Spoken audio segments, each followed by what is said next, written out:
Video ini dipersembahkan oleh SimpliSafe. Tidak ada yang aman seperti SimpliSafe. Polisi baru saja tiba di area parkir bandara untuk menyelidiki laporan tentang truk terbengkalai. Awalnya, seperti hanya panggilan rutin biasa dengan tidak ada hal mencurigakan. Tapi saat mereka sadar, Ini sedikit bau. Menurutmu bau bangkai? Aku bisa menciumnya. di dalam truk terdapat 4 mayat yang disiksa dan dipotong. Tersembunyi di dalam kotak. Yang tidak diketahui polisi pada saat itu adalah ada 11 mayat lagi yang terkubur. Dan juga tersembunyi di daerah itu, seorang pembunuh berantai yang licik sedang berkeliaran. Dan para detektif sudah terlambat beberapa bulan lalu. Anda ingat kapan dia terlihat? Mungkin beberapa bulan yang lalu. Kami tidak peduli dengan hal lain selain menemukan Matthew, Jennifer, dan Justin. Siapapun yang melakukannya, itu yang kami cari. Saya mengikat semuanya kemarin saat dia melakukan hal itu. Anda tahu maksud saya kan? Saya tahu dia membunuh mereka bertiga, Pak. Saya yakin. Membawa 11 lainnya. Apa kamu bawa semuanya ke tempat yang sama? Enggak pernah. Saat kamu kembali ke New Mexico, apa kamu bersedia mengantar kami?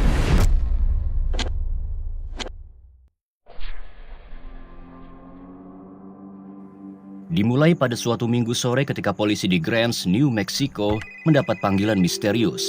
Seorang pemilik rumah menemukan sesuatu hal yang mengerikan saat membersihkan rumah penyewa yang diusir. Polisi segera menuju ke alamat untuk investigasi. Jadi orang ini belum membayar sewa sejak Juli, tapi dengan COVID berlanjut, kami tidak bisa mengusirnya, jadi kami tidak dapat apapun selain masalah dengannya. Intinya kami berhasil membuatnya untuk pindah, jadi saya melihatnya hari ini. Kami belum datang ke sini sebelumnya. Kami tidak mengganggu dia, kami hanya takut memukulnya, tahu kan? Saat saya datang dia berkata, aku akan meninggalkan barang untuk dibuang. Kami tidak tahu barang apa, yang mana, jadi kami mulai membersihkannya. Saat kami sedang membersihkan beberapa barang dan kami menemukan anjing kecil ini di kotak ini. Di bawah beberapa barang anak-anak, tahu kan? Oke. Jadi kami meletakkan anjing kecil itu di dalam karung karena kami akan menguburnya. Lalu kami melihat ada ikatan tali di lehernya.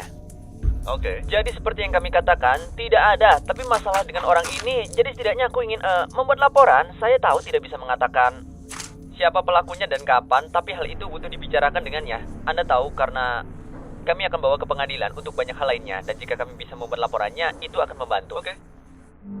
Ini jelas bahwa anjing kecil ini telah disiksa hingga tewas. Polisi hewan tiba tak lama kemudian setelah memastikan ini dilakukan dengan sengaja, disiksa dengan tali yang diikat erat di lehernya. Kejamnya peristiwa itu sangat mengerikan. Dan polisi segera menyadari bahwa sedang berurusan dengan seseorang yang tidak waras. Ya, ini benar dia disiksa. Itu pasti. Itu menyedihkan. Saya hanya duduk di sana, benar-benar membuatku merasa seperti ini sungguh tidak baik dan saya tidak. Mereka menyiksanya. Benar sekali, orang kejam jahat.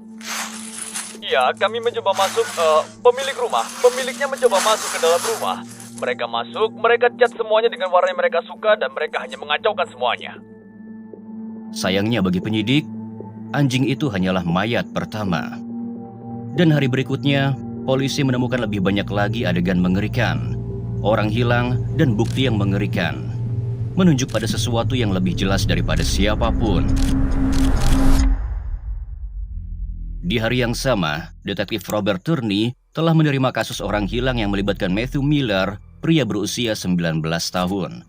Nenek Matthew menelpon 911 beberapa hari sebelumnya, khawatir karena belum melihat atau mendengar kabarnya selama hampir seminggu. Ternyata polisi sudah mengenal Matthew dan mengetahui bahwa dia pernah mengalami masalah dengan narkoba. Awalnya mereka menganggap hilangnya dia terkait dengan narkoba. Mungkin dia overdosis di suatu tempat. Tapi keluarga Matthew bersikeras ada sesuatu yang berbeda kali ini, meminta untuk berbicara dengan detektif. Mengikuti instingnya, detektif Turney memutuskan untuk mengunjungi nenek Matthew. Mungkin akan menemukan beberapa kemungkinan baru yang mencurigakan. Sebelum berita itu muncul di media, beberapa orang memanggilku, "Hei, kamu tahu ini kota kecil." Jadi kalian bisa membantu dengan menelpon rumah sakit sekitar, klinik, ke tempat rehabilitasi, penjara daerah lain itu, dan lihat saja, cek dulu apa dia ada di sana. Jadi siapkan untuk yang terburuk dan berharap yang terbaik, oke? Tentu. Tapi saya memberitahu Anda, saya sudah punya banyak alasan untuk menangkap Matthew beberapa kali. Dan dia bukan salah satu yang ingin kami tangkap. Anda tahu, Matthew tidak akan menembak Tidak. pada seseorang untuk dapat Ya, narkoba. tidak. Dia bukan orang seperti itu. Ya. Oke. Itu yang kutakutkan. Dan dia mungkin sedikit memiliki kompleks karena dia tahu Iya. dia tipe orang seperti itu. Dan dia akan sangat ragu-ragu menghubungi dan mengatakan yang sebenarnya tentang orang ini memanfaatkan saya. Iya, dia tahu. Oke, jadi maafkan saja dia. Yang bisa Anda lakukan hanya tidak. bilang Anda Iya, mencintainya dan Anda memaafkannya dan melanjutkannya dari sana. Setelah menggali beberapa informasi dari keluarga Matthew, detektif Turney melanjutkan untuk mengetahui beberapa detail panjang. Pacar Matthew memberitahu keluarga bahwa dia melihatnya masuk ke dalam kendaraan dengan beberapa orang termasuk wanita pirang bernama Jennifer Lennon, orang yang baru-baru ini sering bersama Matthew. Diketahui juga Matthew sering menghabiskan waktu dengan teman dekatnya bernama Justin Mata dan pacarnya Leonie Calzada. Ketiga orang itu diketahui sering menggunakan narkoba bersama. Bertindak cepat atas petunjuk baru yang menjanjikan ini, polisi mulai mencari lokasi Matthew yang sering dikunjungi, dan tak lama kemudian, mereka menemukan truk Chevy Colorado milik Matthew yang sepertinya ditinggalkan dalam beberapa blok dari rumah Leonie dan Justin. Truk itu kotor, terkunci, dan tampak seperti telah terparkir di sana untuk beberapa hari. Di dalamnya, detektif menemukan pakaian dan barang pribadi serta barang yang mencurigakan, termasuk sepasang sarung tangan karet dan sekop tergeletak di bak truk. Mereka juga menemukan beberapa telepon seluler yang rusak di kursi depan dan belakang. Tampaknya jelas Matthew tidak ingin meninggalkan truk di sana, dan para detektif merasa ada yang tidak beres. Segera, penyidik melakukan penyisiran di area tersebut dan menemukan kamera pengawas di dekat sana. Salah satunya merekam truk Matthew saat tiba di rumah Leonie dan Justin pada tanggal 26 Januari, 3 hari sebelum Matthew dilaporkan hilang. Dengan penemuan mengkhawatirkan ini, detektif Turney tahu apa yang harus dilakukan. Langkah logis berikutnya adalah berbicara dengan teman-teman Matthew. Justin Mata dan Leonie Calzada berharap mereka bisa memberi penjelasan tentang situasi tersebut. Namun ketika mereka tiba di kediaman pasangan tersebut, mereka segera menyadari Matthew bukan satu-satunya yang hilang.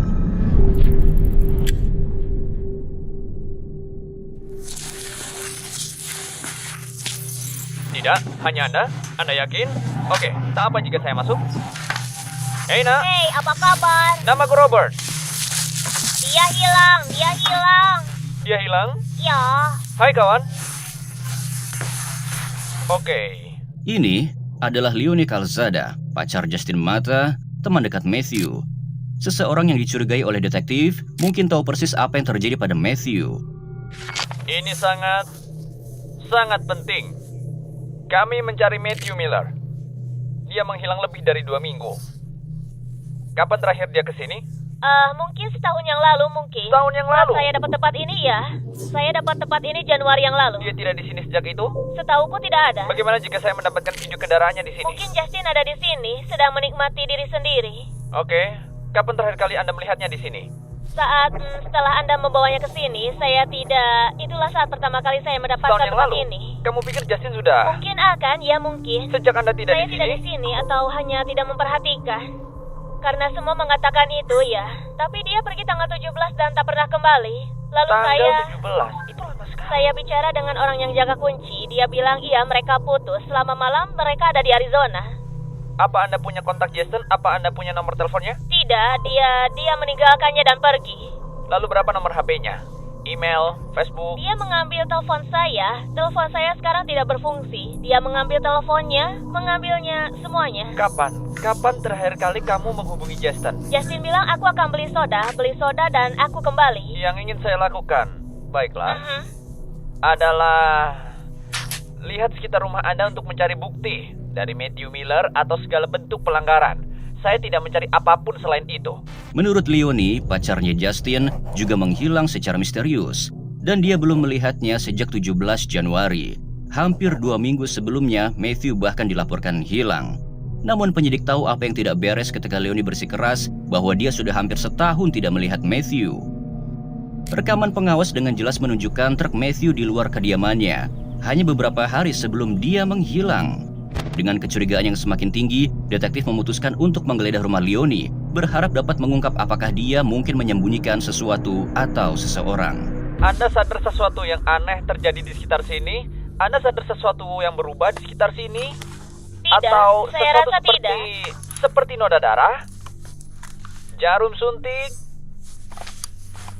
Bagaimana dengan jarum suntik atau pil fentanyl, sesuatu seperti itu? Iya, itu yang dia gunakan. Saya tidak tahu, saya tidak terlalu yakin. Iya, itu dan sebagainya. Ya. Oh, apa itu sudah... Oke, syukurlah. Saya hanya bisa menemukan satu mayat di bagasi per tahun. Itu batas saya. Meskipun telah berusaha, para penyidik tidak menemukan tanda kejahatan atau kekerasan. Namun, Detektif Turney tidak bisa menghilangkan perasaan bahwa ada sesuatu yang terlewatkan. Jadi dia kembali untuk berbicara dengan Leonie tanpa menyadari bahwa dia akan memberikan petunjuk. Saya sudah bicara dengan Anda sebelumnya. Baiklah. Dia di Arizona. Siapa? Sejak tanggal 17, Justin Mata dengan... Arizona? Iya, dengan Jane Lennon. Dari tanggal 17... Januari. Dia meninggalkan Louis dan aku. Leonie mengungkapkan bahwa Justin pergi bersama seorang wanita lain bernama Jennifer, yang harusnya sedang menuju Arizona untuk membeli obat terlarang dan mencari uang. Dengan detail baru ini, Detektif Turney melanjutkan penyelidikan terhadap hilangnya 3 orang yang berbeda, yaitu Matthew Miller, Justin Mata, dan sekarang mungkin Jennifer. Belum menyadari betapa eratnya hubungan antara kasus ini. Untuk melanjutkan, Turney segera menyelidiki Jennifer dan menemukan bahwa dia baru-baru ini dilaporkan hilang oleh mantan suami Sean Lennon. Nama itu terdengar familiar bagi Detektif Turney karena hanya beberapa hari sebelumnya, petugas telah merespons panggilan darurat di 817 Kingman Avenue. Properti yang sama di mana sisa seekor anjing kecil yang disiksa telah ditemukan. Dan para penyewa yang diusir dari rumah tersebut, Sean dan Jennifer Lennon. Akhirnya, para penyidik mulai menghubungkan titik tersebut. 3 orang, semuanya memiliki hubungan erat melalui narkoba dan hubungan pribadi telah menghilang dalam hitungan hari. Detektif Turney menyadari bahwa saatnya telah tiba untuk menyisir lingkungan sekitar rumah mantan Sean dan Jennifer. Berharap tetangga mungkin melihat sesuatu yang mencurigakan atau petunjuk yang sangat mereka butuhkan. Saat mereka menemukan tetangga yang kamera pengawasnya mengarah langsung ke rumah lama Sean dan Jennifer, dan apa yang dilihat oleh penyidik, rekaman tersebut akhirnya memberikan kejelasan yang sangat dibutuhkan dalam kasusnya. Tanpa kamera ini, detektif mungkin telah menemui jalan buntu. Dan hal ini menunjukkan betapa pentingnya keamanan, karena ketika sesuatu terjadi, setiap detiknya sangat berharga. Itulah mengapa saya bermitra dengan SimpliSafe Home Security yang menyediakan Anda cara yang terpercaya untuk melindungi rumah Anda. Setelah saya menginstal SimpliSafe, saya merasa jauh lebih aman di rumah karena tahu bahwa jika ada yang bergerak di tempat yang tidak seharusnya, saya akan segera mendapat pemberitahuan. Bersama keamanan profesional di dunia yang dapat dengan cepat turun tangan dan membantu, SimpliSafe Active Guard yang baru dan inovatif melindungi area luar ruangan sehingga para profesional dapat melihat orang mencurigakan di jalan masuk rumah dan berbicara dengan mereka, menyorot lampu, bahkan memanggil polisi sebelum terjadi pencurian. Semua sistem alarm menyala hingga pintu didobrak. Petugas keamanan aktif dapat berkata, tangan ke atas, polisi sedang dalam perjalanan saat mereka masih di luar. Teknologi ini cukup canggih untuk membedakan antara teman atau musuh, pasangan Anda atau anjing Anda. Alat pemantau tidak aktif saat alarm panik pada pukul 3 pagi. Yang paling sering saya gunakan adalah bel pintu video, yang mengirimkan pemberitahuan kepada saya setiap kali ada gerakan di pintu saya. Dan bahkan saya dapat berkomunikasi dengan siapapun yang berada di depan pintu saya, melalui speaker bawaan yang terintegrasi, menyelamatkan saya dari pencuri paket di teras, dan menjaga paket saya tetap aman. Dari aplikasi, Anda dapat mengaktifkan atau menonaktifkan sistem keamanan, mengunci pintu depan, memeriksa setiap kamera, dan memastikan studi saya aman, bahkan saat saya sedang bepergian. Tidak ada kontrak jangka panjang, paket dimulai dari sekitar $1 per hari, dan ada jaminan pengembalian uang selama 60 hari. Dan hari ini SimpliSafe memiliki penawaran khusus hanya untuk tim Dr. Insanity. Dapatkan diskon 50% untuk sistem keamanan SimpliSafe saat Anda mendaftar untuk layanan profesional. Rencanakan pemantauan Anda dan dapatkan bulan pertama gratis. Kunjungi simplisafe.com/insanity untuk menyesuaikan produk Anda. Tidak ada keamanan yang seaman SimpliSafe. Pada 26 Januari, Matthew terlihat masuk ke rumah Sean tetapi penyidik tidak pernah melihatnya keluar. Beberapa jam kemudian, Sean terlihat di kamera pergi mengemudi dengan truk Matthew dan ketika dia kembali, dia sendirian, berjalan kaki dan Matthew tidak terlihat. 2 hari kemudian, pada tanggal 28 Januari, kamera yang sama merekam seseorang sedang memuat barang rumah tangga yang dimasukkan ke dalam mobil Dodge Dakota berwarna merah yang diparkir di luar rumah dan pergi dengan mobil. Rekaman CCTV ini menandai titik balik yang kritis bagi para penyidik. Untuk pertama kalinya, detektif memiliki bukti visual tentang keberadaan Matthew di rumah Jennifer dan tempat tinggal Sean. Dengan petunjuk baru yang signifikan ini, langkah selanjutnya sudah jelas. Detektif Turney perlu berbicara langsung dengan Sean. Hanya dia yang dapat menjelaskan apa yang terjadi pada hari itu dan berpotensi mengungkap rincian penting tentang trio yang hilang. Keesokan harinya, Detektif Turney menghubungi Sean dan setuju untuk bertemu, siap untuk wawancara formal. Apapun yang Sean katakan selanjutnya berpotensi untuk mengubah arah keseluruhan dalam kasus ini. Jadi, pertama-tama terkait Jennifer Lennon yang hilang. Oke. Apa Anda pernah melihat Matthew Myler? Anda tahu siapa yang saya maksud? Apa Iya. dia berada di rumah Anda? Iya, dia di sana seminggu. Dan saya tidak mengatakan berapa hari, tapi sudah pasti seminggu. Sebelum yang ketiga, apa dia parkir truk di depan rumah Anda? Yep, Lebih dari sehari, semalam? saya tidak yakin. Apa Anda pernah mengemudikan truknya? Ya, Anda mengendarainya? ya, Kapan terakhir Anda mengendarai truknya? beberapa minggu lalu. Beberapa minggu lalu? Beberapa minggu lalu. Jadi, kapan tepatnya kalian berdua berpisah dan pergi ke Arizona, lari bersama atau apa? Beberapa minggu lalu, saya pulang ke rumah. Kembali ke bahkan tidak dibuka. Apa Anda terlibat dalam hal itu dengan hilangnya Jennifer dan Matthew? Tidak. Apakah menurut Anda sesuatu terjadi pada Matthew dan Jennifer? Saya tahu obat pilihan Jennifer dulu adalah heroin. Dia kembali dengan lebih banyak pil fentanyl, lebih dari yang bisa saya bayangkan. Dia menyukai itu. Duh, ini saya merasakan hal buruk tentang semua ini. Perasaan apa? Saya Saya melakukannya. Anda tidak terlihat. Saya sudah melakukannya untuk sementara waktu. Apakah dia pernah melakukan ini sebelumnya? Iya. Selama wawancara, Detektif Turney memperhatikan sesuatu yang aneh. Sean tetap tenang dalam situasi itu, terutama ketika mengingat mantan istrinya dan ibu dari ketiga anak kecilnya yang tiba-tiba menghilang. Turney mulai mempertanyakan apakah Sean hanya seorang penonton yang terseret dalam situasi tragis atau jika dia tahu lebih daripada yang dia akui. Keesokan harinya, Detektif Turney mendapatkan jawabannya saat polisi menerima panggilan tak terduga dari seorang pria bernama Josh Hall. Josh adalah kenalan Matthew Miller dan mengaku telah menyaksikan sesuatu yang sangat ia khawatirkan berkaitan langsung dengan orang yang hilang secara misterius. Penyidik segera mengatur pertemuan dengan Josh, berharap dia akan memberikan petunjuk tentang tempat yang dia cari. Hey bro, ada apa dengan Matthew bro? Saya tidak. Dia sepupu pacarku. Lihat ini, Pak. Lihat ini. Ini semua saya. Cek ini, Pak. Saya berada di rumah Kelly kemarin. Baiklah, Sean, dia bilang dia ingin bicara dengan Anda. Dan saya rasa dia harus melakukan itu. Bicara dengan polisi. Dia masuk ke rumah Kelly, ke garasi, menyembunyikan tas di langit sialan itu, senjata api, mencuri identitas istrinya, beberapa pakaian, hal lain yang tidak penting, semuanya. Menyimpannya di sana, dan bilang harus bicara dengan polisi. Bagaimana Anda tahu itu? Saya di sana. Saya beneran ada di sana. Sean membunuh ketiga bajingan itu, Pak. Saya bilang pada Anda, dia sungguh membunuhnya. Dia membunuh 3 orang itu, Pak. Dia menyalakan mata sialan itu, dia lari begitu saja. Kenapa? Di mana sih? mereka? Saya tidak tahu, Pak. Kelly seperti saudara saya tahu semua ini, ya kan? Sialan itu membunuh 3 orang, dia melakukannya, Pak. Saya tahu itu. Saya katakan pada Anda, dia melakukannya. Ayolah, dia menemukan truk itu di samping rumahnya. Anda tahu apa yang saya katakan? Dan bajingan itu membuat keributan karena pacarnya. Anda tahu maksud saya? Seperti bercinta. Mata sedang memukul pacarnya, Pak. Dia memperkosa wanita itu. Bagaimana dia bisa membuang mayat itu sendirian? Dia orang pintar, Pak. Berapa lama dia sudah menghilang. Dia baru saja menelpon istrinya hilang. Istrinya hilang sejak sekitar tanggal 23. Sejak bulan lalu. Anda tahu maksud saya? Dia hilang pada waktu yang sama saat Matt hilang. Dan setelah dia selesai, dia datang berbicara pada Anda. Kelly masuk ke sana dan membukanya. Semuanya terikat di sana. Tanda pengenalnya, barang pribadi dia, beberapa baju, dan... Saya tidak tahu apa yang dia lakukan. Saya tidak tahu. Sial, dia panik. Dia selalu bersama saya sepanjang waktu. Dia sangat panik. Dan lalu Danny Lemos melarikan diri dengan itu. Dia juga ada di sana saat Danny kejadian. Lemos mengambil pistol. Dia mengambil tali sialan itu. Kendaraan apa yang dipakai oleh Danny Danny? jalan. Jalan? Sial. Ya, dia jalan. Saya bilang pada Anda, Pak. Seperti hal itu benar-benar membuat kaget kemarin. Begitu saya mengikatnya, saya mengikat semuanya kemarin saat dia melakukan itu. Saya tahu dia membunuh mereka bertiga, Pak. Saya tahu itu dia.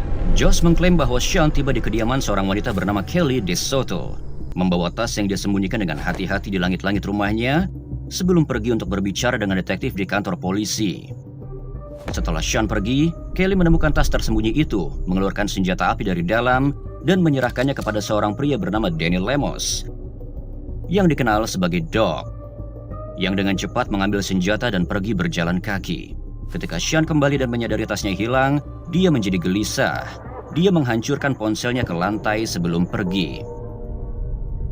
Tuduhan mengkhawatirkan ini menimbulkan kecurigaan di kalangan semua pihak yang terlibat, termasuk 2 orang baru yang menjadi sasaran penyelidikan, Kelly DeSoto dan Danny Lemos. Keduanya memiliki hubungan yang erat dengan Sean dan Jennifer berdasarkan pernyataan Josh. Danny Lemos tidak ada di mana-mana pada saat itu. Jadi detektif Turney tahu dia segera diperlukan untuk memverifikasi Josh dengan berbicara langsung dengan Kelly. Dan yang lebih penting, mencari tahu apakah dia menyembunyikan sesuatu yang dapat membantu menghubungkan informasi dalam kasus yang semakin rumit ini.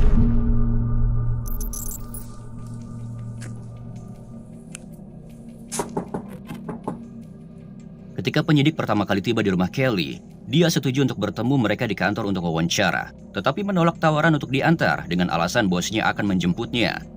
Dia akan tiba sekitar 30 menit, namun ketika waktunya tiba, Kelly tidak pernah muncul di kantor polisi.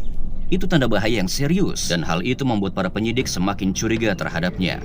2 jam kemudian, detektif Turney kembali ke tempatnya, mencurigai bahwa Kelly mungkin sedang menunda waktu atau mencoba untuk menyembunyikan sesuatu.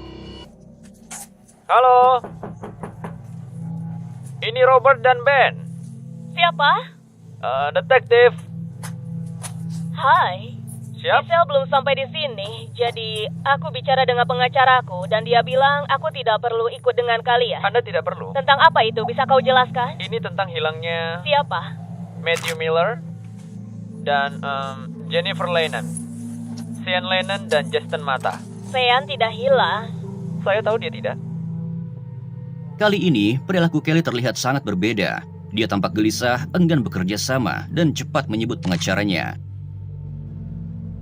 Detektif Turney yakin bahwa dia menyembunyikan informasi penting dan memutuskan untuk menekan lebih keras.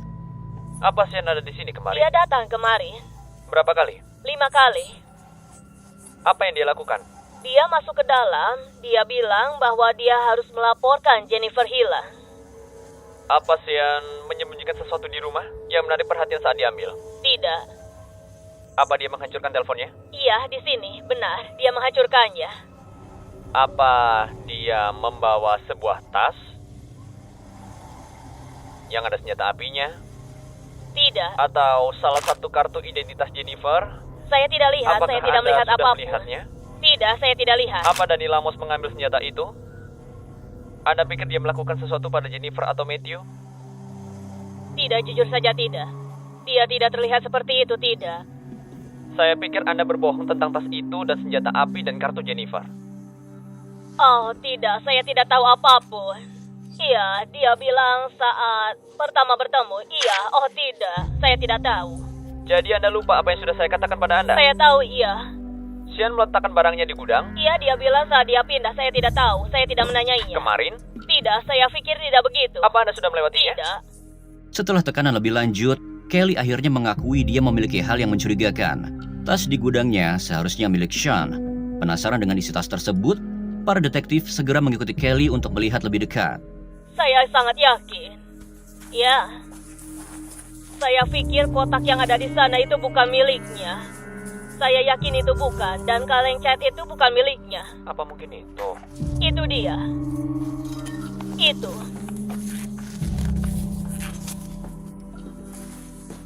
Jackson? Iya. Emily? Iya. Dia izinkan kami memeriksa bingkainya dari ujung kepala sampai kaki. Dan luar juga.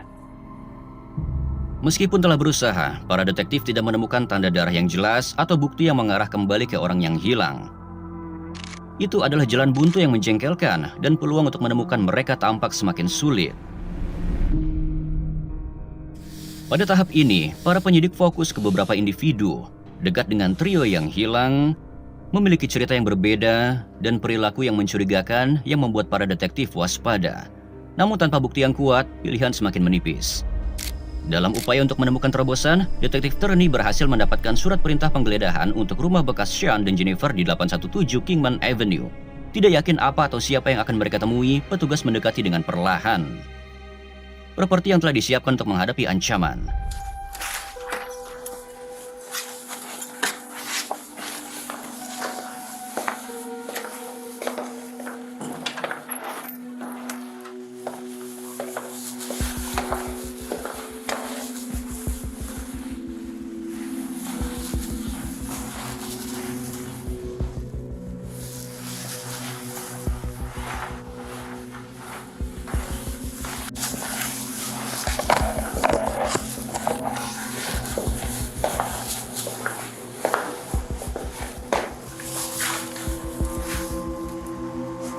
Ada cakar sialan di sana. Sekali lagi, para penyidik datang terlambat. Rumah tersebut telah menjalani renovasi besar-besaran. Karpet telah dilepas, dinding gipsum telah dikupas, dan semua bukti telah dihapus sepenuhnya. Tanpa disadari oleh para penyidik pada saat itu, bukti kritis yang mereka butuhkan berada di dalam truk yang terlantar, bermil-mil jauhnya, menunggu untuk ditemukan. Untuk saat ini, semua petunjuk yang mungkin telah dijelajahi dan detektif Turney menyadarinya saatnya untuk pendekatan yang lebih langsung. Jadi dia menelpon Sean sekali lagi, bertekad untuk berharap segala sesuatu yang dapat membawa penyidik ke jejak trio yang hilang. Halo? Hai, ini Sean. Iya, saya sendiri. Hai Sean, aku detektif Turney. Bagaimana kabarmu? Saya baik. Bagaimana dengan Anda? Baik kawan, aku telah mencoba menghubungimu di nomor lain dan itu tidak berfungsi. Jadi, Oh, maaf Pak. Maaf. jadi kamu tahu ada kabar baru? Tidak, saya belum mendengar apa-apa. Tidak. Oke, apakah kamu masih di sekitar kota? Tidak, saya di Albuquerque. Tidak, kami telah membuat beberapa perkembangan. Aku menemukan foto kendaraan berbeda. Aku ingin kamu melihatnya. Jika kamu bisa, bantu aku mengidentifikasi mereka. Saya punya waktu besok. Saya ingin masuk dan saya punya barang yang harus dikembalikan ke sekolah. Oke. Baiklah, pastikan anak-anak sudah diantar dan kita lanjutkan dari Baiklah. sana. Oke. Terima kasih, Kita Pak. bertemu besok. Dadah. Terima kasih, Pak. Sean bersedia membantu, berjanji kepada detektif Turney dia akan dipanggil untuk diperiksa. Namun, Sean tidak pernah muncul. Keesokan harinya, Turney bahkan menawarkan untuk menjemput Sean untuk membawa dia ke kantor polisi. Tapi sekali lagi, Sean tidak datang. Pada titik ini, Turney yakin Sean sengaja menunda dan tahu bahwa mereka tidak bisa membuang waktu lagi. Dia sudah bosan bermain kejar-kejaran.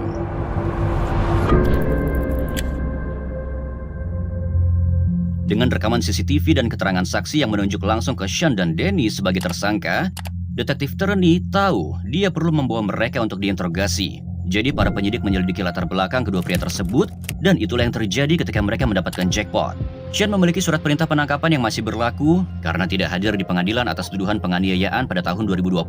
Itu adalah hal yang mereka butuhkan. Pada tanggal 25 Februari, petugas menemukan Sean di Albuquerque dan menangkapnya. Atas insiden tersebut, dia dibawa langsung ke markas kepolisian Grand untuk diinterogasi.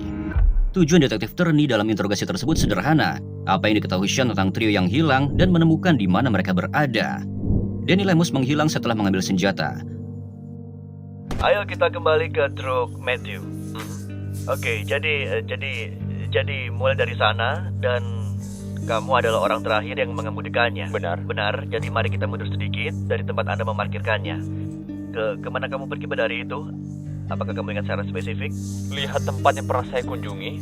1 kali ke McDonald's. Saya kira itu adalah hari terakhir kita. Kami menggunakannya dan saya dapat Smith. Kita sudah dapat air, makanan, swalayan. Itu saja, Pak. Seperti, apakah ada pelacak di truk?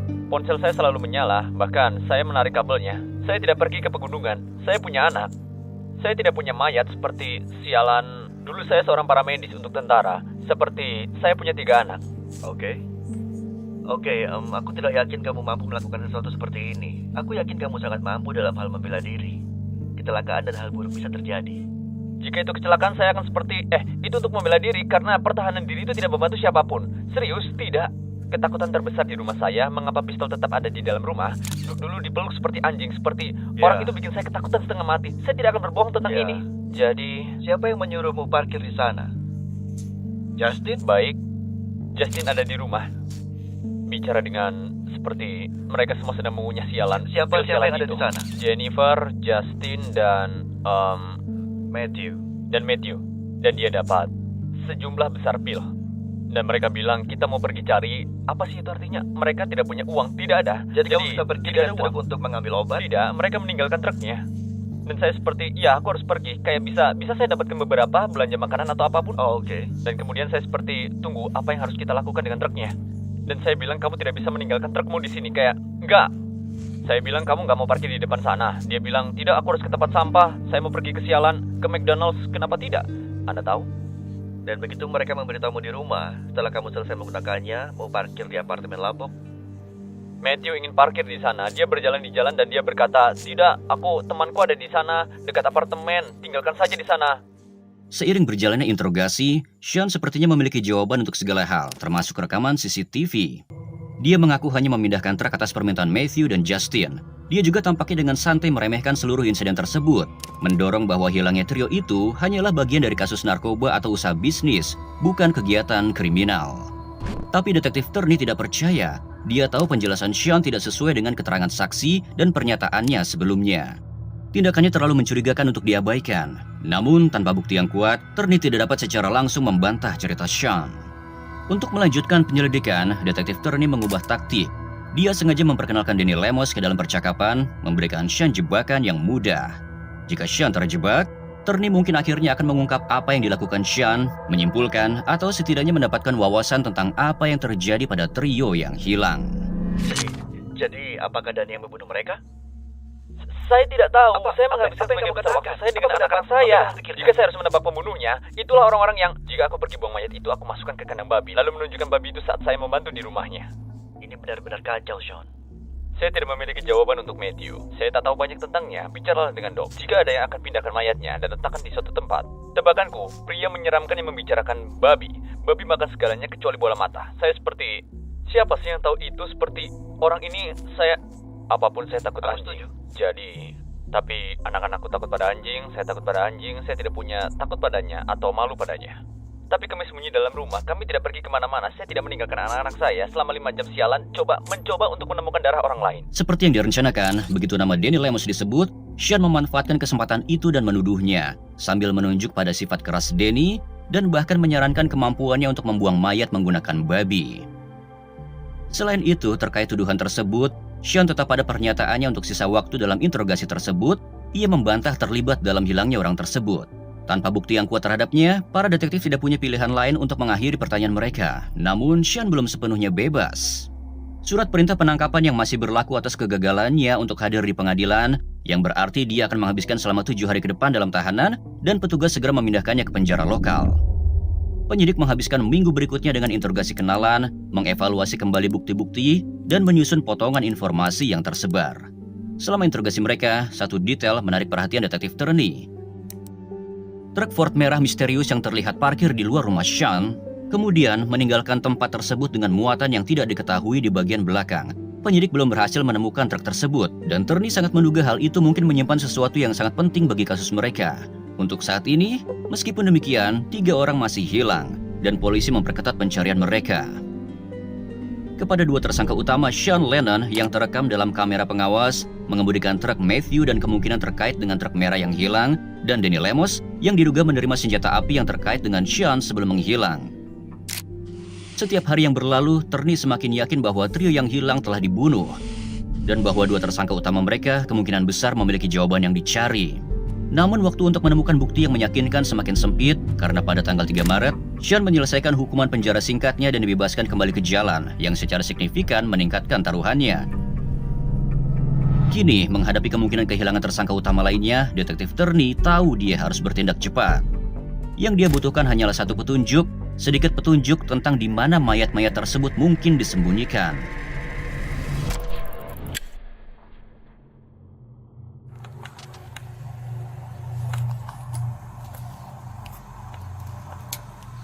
Pada tanggal 5 Maret, petugas menerima panggilan dari petugas keamanan di Bandara Albuquerque Sunport yang menemukan sebuah Ford Ranger merah yang terabaikan, mirip dengan yang terlihat dari rekaman pengawasan yang dikumpulkan selama penyidikan. Apa yang ditemukan petugas dalam kebenaran mengerikan yang mereka temukan itu telah mencapai sebuah titik terang.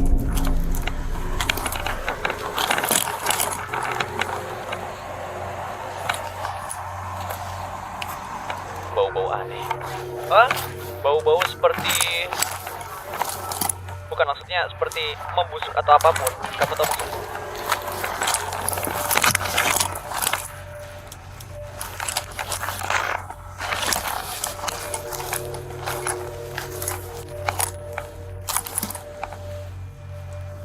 Akhirnya aku bisa membawa kalian semua ke sini ya. Iya. Aku melaporkannya melalui 130, tapi mereka nggak mau. Mereka nggak mau mengirim siapapun ke sini. Ada bau yang sangat busuk datang dari kendaraan. Ya. Sesekali, aku tidak tahu apakah kamu perhatikan. Ya, aku nggak bisa benar-benar tahu apa itu. Kamu benar-benar bisa merasakan seperti aku mulai merasa baunya seperti bau pembusukan, mayat atau sesuatu seperti itu. Tapi entahlah, tapi ya aku bisa menciumnya, tapi aku tidak tahu apa itu. Baunya juga kotor, seperti Ya. BO, tapi ya aku tahu, ya kita periksa mobilnya dan semua hal bagus itu, jadi... Di bagian belakang truk terdapat beberapa kotak penyimpanan yang tertutup rapat, mengeluarkan bau busuk yang tak tertahankan. Dan di dalamnya terdapat mayat yang terpotong-potong dari Jennifer Lennon, Matthew Miller, dan Justin Mata. Jennifer telah ditembak di kepala. Justin juga memiliki luka tembak di kepalanya bersama dengan cedera akibat benturan. Dan tubuh Matthew menunjukkan tanda-tanda cedera kepala parah, bukti bahwa dia telah dipukuli sampai mati. Tapi tidak sampai di situ. Tersembunyi di bawah terpal di kursi penumpang ada mayat yang lain. Randall Apostolon, si pemilik truk. Tubuhnya menunjukkan tanda-tanda luka benturan keras yang parah, dan sebuah palu berdarah ditemukan di dekatnya, senjata yang pasti digunakan. Penyidik menemukan bukti yang lebih mengerikan, beberapa luka sayat, noda darah, gergaji tangan, dan beberapa pasang sarung tangan industri. Semuanya jelas ada tindakan yang direncanakan oleh pembunuh berdarah dingin. Penyidik masih belum jelas mengapa Randall dibunuh atau bagaimana kematiannya. Atau mungkin terhubung dengan 3 yang lain, tetapi mereka tidak perlu menunggu lama untuk mengetahuinya. Detektif dengan segera memeriksa rekaman CCTV di Bandar Albuquerque, mengetahui bahwa truk ini tidak mengemudi sendiri ke sana, dan tidak butuh waktu lama sebelum mereka berhasil menemukan siapa yang mereka cari. Pada tanggal 3 Maret 2021, hanya 2 hari sebelum kejadian mengerikan tersebut, penemuan di kamera bandara merekam Sean Lennon mengemudikan truk masuk ke area parkir bandara, keluar dari bandara, dan pergi. Di belakang ada mayat korban keempatnya. Akhirnya, para detektif berhasil menemukan pembunuhnya. Sudah waktunya untuk melacak Sean dan membawanya kembali. Pada hari yang sama ketika mayat-mayat ditemukan, polisi dengan tergesa-gesa berusaha mencari dan melacak Sean Lennon, tetapi sudah terlambat. Sean telah melarikan diri dari Albuquerque dan menghilang. Segera petugas Marshal AS mengeluarkan peringatan nasional, meyakini bahwa Sean merupakan ancaman dan kemungkinan sedang melakukan serangkaian kejahatan. Pihak berwenang di berbagai negara bagian bergabung dalam perburuan untuk menangkapnya sebelum orang lain terluka. Kemudian, pada tanggal 9 Maret, Detektif Turney menerima panggilan yang mengganggu. Petugas Marshal AS memberitahukan kepadanya bahwa Sean Lennon sekarang dicari sehubungan dengan pembunuhan lain. Kasus ini terjadi hanya sehari sebelumnya di New Jersey. Pihak berwenang telah mengaitkan Sean dengan pembunuhan Michael Debkowski berdasarkan kesaksian, pernyataan, dan rekaman pengawasan yang menempatkan dia langsung di tempat kejadian. Pemeriksaan latar belakang singkat juga mengungkapkan bahwa korban bukanlah target acak. Debkowski adalah seseorang yang telah dikenal Sean secara pribadi selama bertahun-tahun. Rincian yang mengkhawatirkan itu membuat jelas bahwa Sean berwatak keras. Aksi keji itu belum selesai. Sekarang dengan 5 mayat yang ditemukan dan seorang pembunuh berantai yang masih berkeliaran, polisi tahu bahwa siapapun dalam lingkaran Sean Lennon bisa menjadi target berikutnya. Dan mereka harus bertindak cepat. Pihak berwenang federal dengan segera melacak gerakan Sean, memantau dengan ketat rekaman pengawasan dan data telepon seluler. Dan akhirnya pada pagi hari tanggal 10 Maret, petugas Marshal AS berhasil melacak lokasi Sean di St. Louis, Missouri, dan mereka segera bergerak cepat dan menangkapnya tanpa insiden. Sean Lennon segera diekstradisi kembali ke New Jersey, yang menempatkan akhir dari aksi pembunuhan beruntunnya. Saat ini, bukti melawan Sean Lennon sudah sangat kuat. Penyidik memiliki cukup bukti untuk menuntutnya. Tetapi masih ada pertanyaan penting yang hanya Sean yang bisa jawab. Mereka masih perlu memahami dengan tepat mengapa dia melakukan pembunuhan mengerikan ini dan menentukan apakah dia bertindak sendirian atau jika orang lain membantu dia melakukannya, mencari tahu dan lihat semua bukti. Ketika detektif Turney duduk berhadapan dengan Sean, dia mengharapkan lebih banyak kebohongan dan penipuan. Namun, secara mengejutkan, Sean tidak menolak atau membantah apapun. Alih-alih ia pasrah pada nasibnya. Secara terbuka mengakui bahwa ia sudah lelah berlari dan tahu bahwa penangkapannya tidak terhindarkan. Jadi, dengan tidak ada lagi yang bisa disembunyikan, Sean akan memberikan kepada detektif persis apa yang mereka harapkan. Sebuah laporan detail yang mengerikan tentang pembunuhan dan kejahatan yang menyimpang. Alasan dibalik masing-masing pembunuhannya. Jen sudah keluar bersama dengan heroin. Tidak cukup untuk mengambil nyawanya. Jadi, dia ingin memastikan bahwa dia pasti ingin melakukannya. Lalu saya menyadari bahwa dia masih bernafas. Dia hampir overdosis. Saya masuk ke ruangan lain untuk memotivasi diri sendiri. Saya mengulang-ulang pernyataan yang syarat emosi tentang kamu membunuh bayi Garrison. Jadi saya sama sekali tidak punya motif untuk melakukannya. Saya letakkan pistol di kepalanya dan saya menarik pelatuknya. Melalui semuanya. Beberapa detik kemudian, saya juga duduk di tempat tidur. Saya masukkan pistol ke dalam mulut saya dengan pegangan di atas. Meletakkannya di gigi dan saya mendengar anak saya menangis keras. Saya pikir, apa yang harus aku lakukan sekarang? Menarik ke mejanya, bisa melihat pil yang mereka telan.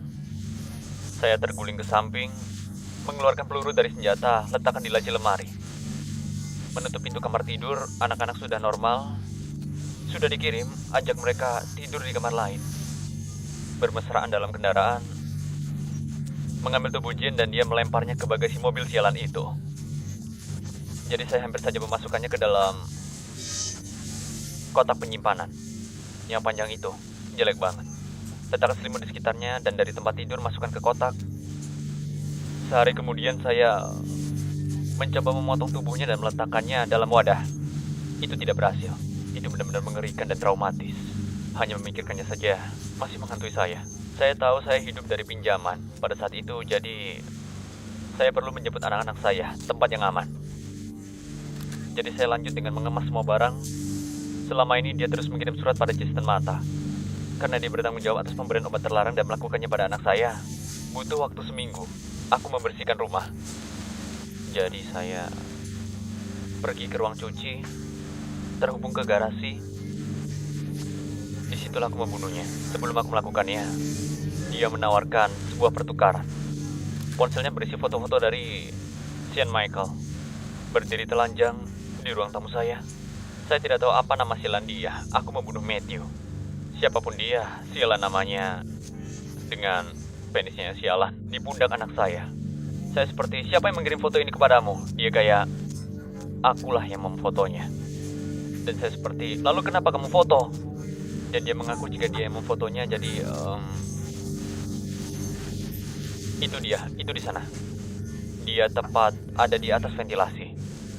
Dia ingin tahu jika saya bisa mendapatkan heroin itu. Saya bilang kamu bisa menemukannya di ventilasi. Dan dia benar-benar melihatnya ke dalam ventilasi. Dia tidak melihatnya. Lalu saya tembak dari belakang kepalanya. Itu bukan sesuatu yang bisa saya banggakan. Dia sangat tinggi sialan. Dan pemotongan itu saja terjadi 2 hari yang lalu. Itu menjijikkan. Itu jijik, saya harus mengumpulkan keberanian hanya untuk memindahkan mayatnya. Banyak sekali darah. Itu sebabnya saya harus menarik lantai di dalam ruangan itu. Di dalam ruangan itu ada lantai yang telah dilepas. Di kamar tidur anak-anak ada yang sialan. Pemilik rumah sialan tidak pernah membetulkan air yang bocor. Dan lantai yang rapuh. Itu bahaya. Karpet di luar rumah. Dan lalu, jika mereka pikir ada alasan lain, itu masih ada di sana saat aku pergi. Butuh 2 jam sebelum aku merasa cukup. Kemampuan untuk mendekati Justin. Ketika kamu membawa Justin ke sana, apakah ini terjadi tidak lama setelah itu? Bagaimana? Berapa lama waktu yang dibutuhkan untuk membuang Jennifer? Apakah kamu membunuh Justin? Setidaknya itu sudah 1 minggu. Oke. Itu butuh waktu. Sudah setidaknya 1 minggu. Saya sudah memancingnya seolah-olah apa Jennifer yang sedang nelpon. Ya, jadi dia pikir dia akan bertemu Jennifer. Iya, saya juga memiliki foto-foto dari Danny Lemos dan anak-anak saya. Belum pernah berhasil mendapatkan Danny Lemos. Saya benar-benar bermaksud kembali ke New Mexico untuk itu. Saya kira Kamu tahu di mana Dani? jika saya melakukannya dia akan ada dalam peti. Anda tahu. Lalu setelah trio itu, akhirnya mereka datang berkunjung. William atau Matthew, siapapun nama mereka, datang bersama Felicity, pacarnya. Dia terlihat seperti berumur 12 tahun. Dan mereka harus membawa siapapun. Mereka tidak perlu. Jadi dia bilang mereka sedang mencari uang untuk apa saja. Aku seperti, saya bisa memberikan Anda kartu makanan. Benar-benar ambil saja. Seperti $40. Iya. Seperti yang saya butuhkan di akhir pekan. Tolong antarkan saya ke tempat beli air dan ternyata lebih cepat dari berjalan. Jadi, satu dari mereka kembali. Dia tak punya Felicity dan itu saatnya aku menembaknya di belakang kepala. Dan saya punya satu kendaraan terparkir. Bersamaan dia membawa box yang ada di belakang. Saya tidak bisa mengikutinya. Ada cukup uang untuk mendapatkan kendaraan tersebut. dia akan mengembalikan truk itu. Jadi di tempat lain kotak yang akan digunakan sebagai wadah penyimpanan dan ditahan dengan bayaran $150. Dia ingin tambah $300 setelah kami sampai di tempatnya. Randy mau itu, mau $300 lagi, menyimpan kotak-kotak. Jadi, tapi saya tidak punya $300. Jadi dia berkata, baiklah aku akan pergi, jauhi aku. Jadi saya pergi kembali ke Pearl. Kotak-kotaknya masih di belakang. Kami langsung terlibat dalam perkelahian di sana. Saya membunuhnya di kursi depan, dia di kursi pengemudi. Selama pengakuannya, secara aneh, Sean tetap tenang, menunjukkan hampir tidak ada emosi. Yang lebih mengerikan lagi adalah fakta bahwa beberapa jam setelah memotong mayat tersebut dan membunuh Randall, Sean ditangkap polisi atas surat perintah yang tidak terkait dan duduk di seberang detektif Turney, menolak dengan tegas keterlibatan apapun, sementara sebuah truk penuh mayat diparkir hanya beberapa blok jauhnya. Jadi, selasa saya mengambil truk. Apa yang kamu Dan saya tidak tahu harus apa, dan saya tidak kenal siapapun. Apa yang kamu lakukan dengan mayat-mayat itu? Jadi, saya mencoba untuk... Saya tahu saya akan tertangkap. Saya hanya mau anak saya ada di rumah. Saya bawa mereka ke bandara hari sebelum, dan saya menempatkannya. Semua tetap sama seperti biasa. Kendaraan telah diamankan, itu sudah jelas. Lalu saya memesan sebuah Uber untuk pergi, tepat ke Pearl. Hari berikutnya kami berangkat, saya menunggu waktu sama. Suatu saat mereka akan menemukan mayat itu di bandara, di dalam kotak. Oke. Dan lalu yang terakhir dalam daftar saya adalah pria yang melecehkan saya sebagai seorang anak di kakakku yang besar, kakak laki-laki, kakak perempuan, apapun itu. Ya. Mereka dilecehkan juga. Ingin fotonya kembali, dia tidak memberikannya, jadi saya mulai memukulnya. Lalu dia memberikan fotonya. Saya bunuh dia, jadi saya tidak bangga dengan apapun. Saya benar-benar berniat untuk kembali dan menyelesaikan Danny Lemos. Korban terakhir dalam aksi pembunuhan berantai Sean adalah mantan mentornya Michael Debkowski. Seorang pria yang dituduh oleh Sean melakukan kekerasan terhadapnya semasa kecil dan masih dipercayainya memiliki foto-foto kekerasan tersebut. Ketika Debkowski menolak menyerahkan foto-foto tersebut, Sean membunuhnya tanpa ragu-ragu. Tapi begitu para detektif berpikir mereka sudah mendengar segala sesuatu dari Sean, dia akan membuat pernyataan mengejutkan yang terakhir, bahwa ada lebih banyak mayat yang menunggu untuk ditemukan. Dan begitu juga dengan 11 yang lain yang kamu sebutkan sekitar 2,5 tahun, 3 tahun yang lalu. Dan kamu menggunakan apa? Kamu mengambil senjata mereka, soft gun, dan kamu bilang pisau. Pisau dan apapun terkadang. Saya punya seperti skop, tapi lebih tepatnya itu adalah pik, lebih mirip skop. Misalnya kalau kamu harus ingat kembali, seperti berapa banyak dari 11 mayat yang ditembak dan berapa banyak yang ditusuk. Jika kamu bisa mengingatnya tentang itu. 2 dari mereka. 2? Iya, 2. Dan berapa banyak yang ditusuk? Sisanya. Sisa mayatnya jadi 9. Menurut Sean, dia telah membunuh setidaknya 11 orang lagi. Sebagian besar pengedar narkoba yang terkait dengan Jennifer dan menyembunyikan mayat-mayat mereka di tempat terpencil di wilayah Taman Nasional Malpace. Detektif mendekati klaim ini dengan hati-hati, mengetahui bahwa Sean adalah seorang yang terampil, manipulator yang mencampurkan kebenaran dengan kebohongan yang direncanakan. Mungkin ini adalah upaya terakhirnya untuk mempengaruhi hasilnya pada persidangannya nanti. Namun meskipun telah dilakukan pencarian yang luas, tidak pernah ditemukan mayat tambahan, dan klaim Sean tetap tidak terverifikasi. Detektif juga menyelidiki salah satu orang yang menjadi fokus utama secara langsung dituduh oleh Sean sendiri, Danny Lemos. Rumah dia berada di Albuquerque dan ditangkap oleh petugas federal AS pada tanggal 25 Maret 2021. Danny setuju untuk berbicara dengan detektif Turney dan dengan tegas membantah keterlibatan apapun dan menyatakan keterkejutannya bahwa Sean adalah orang yang mampu melakukan kejahatan mengerikan ini. Dia mengakui telah mengambil pistol yang disembunyikan Sean di rumah Kelly, tetapi dia mengaku tidak tahu bahwa hal itu terkait dengan pembunuhan dan telah menjualnya dengan cepat setelah itu. Setelah melakukan wawancara mendalam dan meninjau semua bukti yang tersedia, detektif akhirnya menangkap Danny bersama dengan semua tersangka lainnya. Pada akhirnya menyimpulkan bahwa Sean bertindak sepenuhnya sendirian.